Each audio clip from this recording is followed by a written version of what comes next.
नमस्कार, मैं अनिल गुप्ता। आज मेरा मूड कुछ इस तरह बनाने का है कि आज हम रिश्ते के आधार पर कुछ एक थोड़ा नया मेरे दिमाग में आया है कि आज इस कलयुग के प्रथम चरण में हर इंसान अपना रिश्ता नाता सब भूल चुके हैं और रिश्ता नाता भूलकर वो यह जताने की कोशिश करते हैं कि जो भी आज तक हमने मेहनत किया परिवार को चलाने के लिए या रिश्ते को निभाने के लिए, वो सब मतलब निरादर के हम आदर करने के योग्य नहीं हैं। क्या ये सही है? आज मेरी उम्र 52 साल की है। मैंने गांव देश का जो देहात का रीति रिवाज होता है उन सब को समझने और महसूस करने वाला आदमी हूँ मैंने अपना भाई बहन माता पिता को त्यागा नहीं, लेकिन उन लोगों ने धन के लालच में अपनेपन में अपने पक्ष में करने के लिए बहुत सारी विधि होती है, जैसे मूल भी होते हैं। उनके पास कुछ ऐसी रीति कलमा होता है जो उसका विधि करके वो बनाते हैं, पानी में डाल के पिलाया जाता है, उससे दिमाग का एकदम ब्रेन वॉश हो जाता है। आज के युग में हर प्रदेश में, हर जगह, हर जिले में, हर राष्ट्र में, मतलब हर गांव देश में कोई ऐसा गांव नहीं बचा जहां ये सब ना होता हो। कोई कारगर रहता है, कोई नहीं रहता है, कुछ टकराव होता है तो आदमी मर भी जाता है, पागल भी हो जाता है। वही हालत संसार के हर घर में चल रहा है। उसमें क्या होता है, बेटी की जो माँ होती हैं, हर घर के 90% लोगों यही चाहते हैं कि मेरी बेटी को ससुराल में काम न करना पड़े या ऐसा वर मिले जो उन्हें लेकर अलग हो जाए। अरे भाई, अलग हो जाए तो वो भी तो माँ बाप हैं, उन्होंने बच्चे को तैयार किया है, इतने उम्र तक पाला पोसा है परेशानी उठाकर, तो वो क्या बेटी रूपी बहू को नहीं पाना चाहते हैं कि उनकी सेवा करे? और आज के भाई बहन, कलयुग के भाई बहन, ये कभी नहीं चाहते हैं कि उनका भाई सुखी रहे। बहनें भी यही चाहती हैं, सब नहीं चाहती हैं, कोई कोई बहन ऐसी नहीं है, लेकिन संसार में 65% बहनें ऐसी हैं जो मायके वालों का भला नहीं चाहती हैं। सरकार के रीति रिवाज के हिसाब से पैतृक संपत्ति में उन बेटियों का भी सभी हक है। मैं ना नहीं बोलता हूँ, होना भी चाहिए, क्योंकि भी बेटी भी वही संतान है। एक ही पीड़ा होती है, माँ जब जन्म देती है, बेटा हो या बेटी हो, एक ही समान पीड़ा होती है। पाल पोस कर बड़ा करने में भी उतना ही खर्चा लगता है जितना कि बेटे या बेटी में। हाँ, कुछ चमक दमक के हिसाब से कुछ लोग फ़र्ज अपना भूल गए हैं। चाहे बेटा हो चाहे बेटी हो, अपनी जगह पर दोनों ही बराबर हैं। दोनों को सम्मान मिलना चाहिए, मान सम्मान मिलना चाहिए। सबको जिम्मेदारी भी नहीं निभाना चाहिए, वैसे निभाते भी हैं।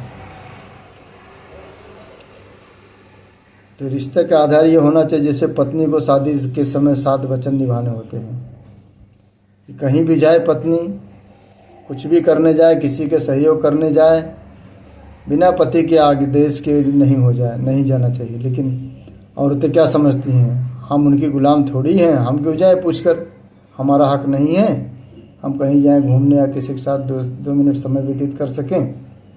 भाई, आपका पूरा हक है, आप आदरणीय हो, हिंदुस्तान में जन्म लेने के नाते आप पूजनीय हो।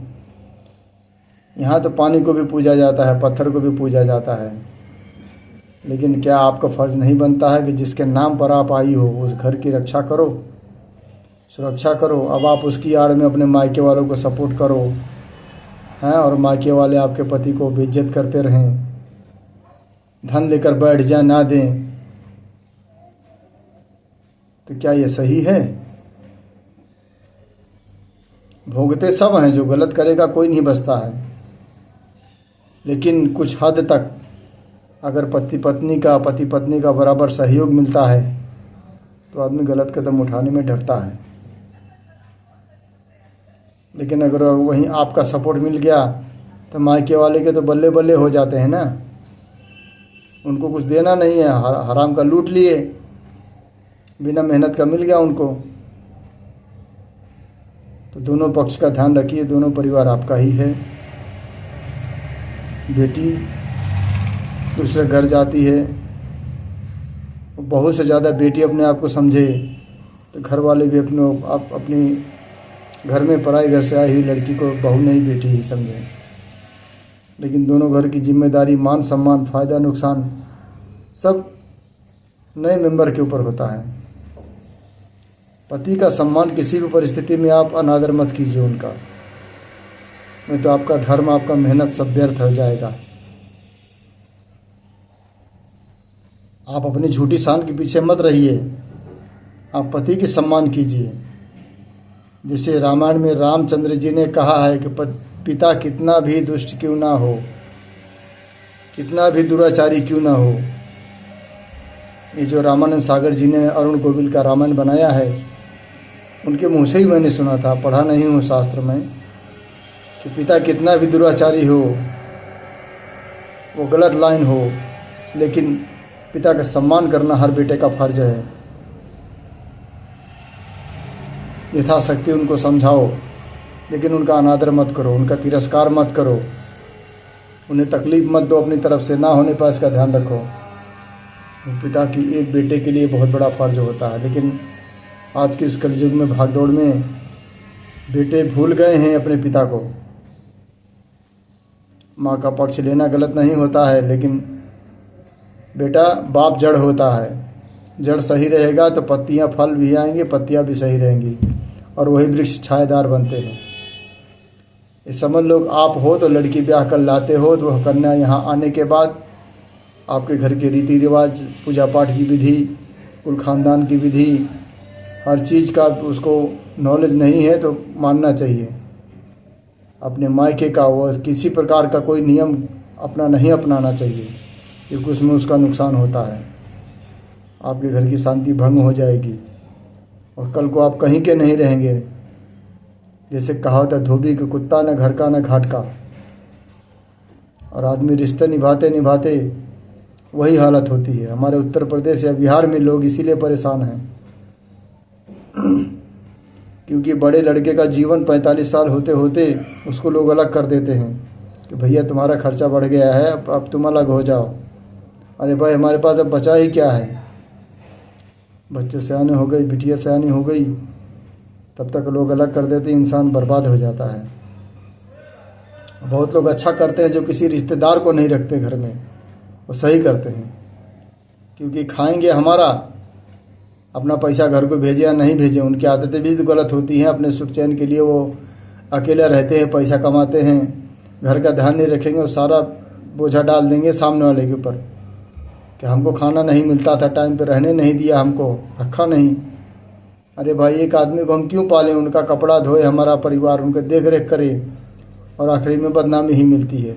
वो लोग सही करते हैं जो खुरा खाना खिला के भगा देते हैं दरवाजे से, क्योंकि आदमी की नीयत खराब हो चुकी है। हराम का आराम, फ्री का चीज़ मिल जाता है, इसलिए उन्हें कदर नहीं होती है। और पैसा ले लिए तो समझो कि दुश्मन बन गए। पैसा मत मांगो तो आप you are right, you are very good man. पैसा मांग लिए तो अरे भाग रहा हूँ क्या, मर जा रहा हूँ, यही सब सुनने को मिलता है। फोकट की दी हुई चीज़ की कोई कदर नहीं होती है। मेरा जी जान एकदम जल गया है, सब परोपकार करते करते मैं पागल हो गया हूँ। मैंने आज तक अपने जीवन में किसी का 1 रुपया नुकसान नहीं किया हूँ, लेकिन दंडित तो इतना हुआ हूँ कि पग पर हमारी परीक्षा ऊपर वाले ले रहे हैं, और अभी तक परीक्षा ही देते आया हूँ, तब थक गया हूँ। अब मुझे खुद पर भरोसा नहीं है कि मैं कब क्या कर बैठूँ।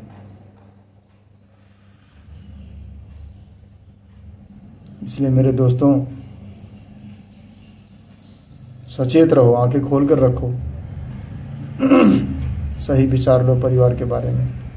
कोई किसी का नहीं है।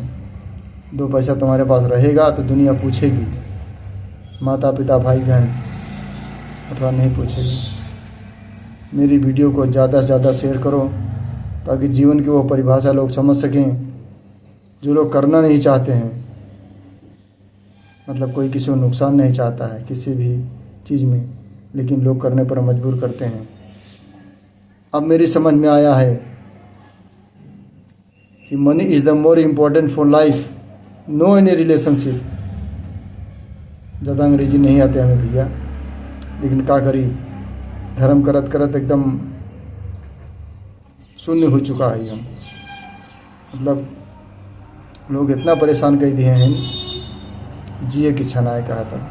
लेकिन फिर भी एक किसी ने, हमारे दोस्त ने कहा भाई अब यूट्यूब पर चैनल बनाओ, उसमें ज़रूरत की चीज़ें कुछ पब्लिक को अच्छा लगे ऐसा कुछ करो। तो भैया हम ज़्यादा पढ़े लिखे ना ही बाटी, बना के डाले थे, देखा हमारी किस्मत कब लॉटरी लागा था। इसलिए आप लोगों को नमस्कार, जो कुछ त्रुटि हो उसको क्षमा कीजिएगा। जय माता दी।